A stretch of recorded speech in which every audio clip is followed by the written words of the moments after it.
Girlfriend mom कहानी में पढ़े कि मेरे गांव के स्कूल की दोस्त मुझे शहर में मिल गई। हमारी आपस में सेटिंग हो गई। बात उन दिनों की है जब इंजीनियरिंग की पढ़ाई के लिए शहर में रहता था। मैं इंजीनियरिंग के चौथा सेमेस्टर में था।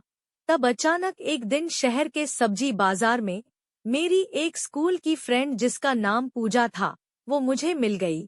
पूजा के पापा सरकारी नौकरी वाले हैं, तो पहले वो हमारे गांव में उनका पोस्टिंग था, तो उस समय पूजा हमारे स्कूल में ही पढ़ती थी।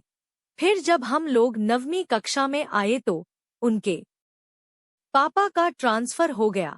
तब उनकी फैमिली सभी शहर में आ गई। उसके बाद सब्जी मार्केट में अचानक उससे मिला। 5 साल के लंबे समय के बाद उसे देखा, बहुत चेंज हो गई थी।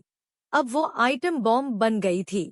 मैं पहले से ही उसको पसंद करता था, लेकिन तब तक इतनी हिम्मत नहीं थी उसको इजहार करूं। अचानक मिले तो दोनों ही हैरान हो गए। उसने मुझसे हाथ मिलाया। काफी देर तक हमने वही बात की, फिर दोनों ने नंबर एक्सचेंज किया। हम दोनों ने फिर से मिलने का वादा किया। फिर हम दोनों अपने अपने घर आ गए। उससे मिलने के बाद मुझे बहुत ही बेचैनी हुई उससे बात करने की, लेकिन हिम्मत नहीं हो पा रही थी। लगता है कि जो मुझे फील हो रहा था उसे भी कुछ ऐसा ही एहसास हो रहा था। तब रात को 10 बजे पूजा का कॉल आया।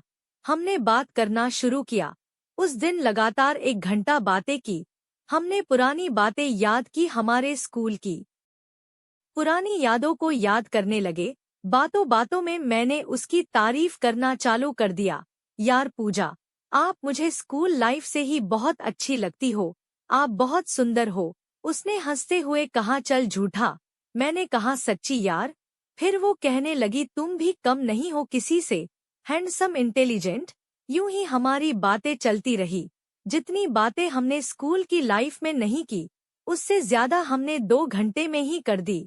मैं जिस एरिया से बिलोंग करता था, वहाँ लड़के अगर लड़कियों से बात करे, हाथ मिलाए, मतलब उन दोनों के बीच कोई ना कोई चक्कर है, ऐसा माना जाता था स्कूल लाइफ में। कुछ समय के पश्चात हम दोनों बहुत ज्यादा घुल मिल गए, एक दूसरे के बहुत करीब आ गए, बहुत अच्छे दोस्त बन गए।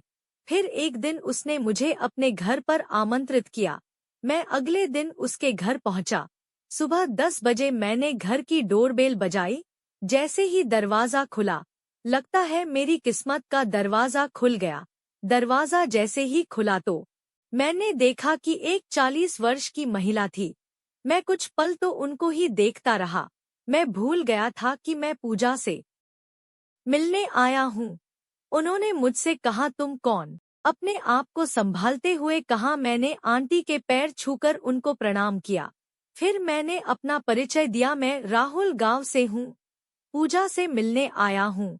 तो उन्होंने कहा, अच्छा, तुम वही राहुल हो बेटा। 5 साल हो गए बेटा गांव से यहाँ आए हुए। तुम बहुत चेंज हो गए हो। मैं पहचान नहीं पा रही थी। चलो अंदर आओ। फिर मैंने भी उन्हें छेड़ते हुए कहा, आप भी बहुत बदल गई हो आंटी। शहर में आने के बाद बहुत मॉडर्न हो गई हो। हंसते हुए उन्होंने कहा, चलो चलो अंदर बैठो।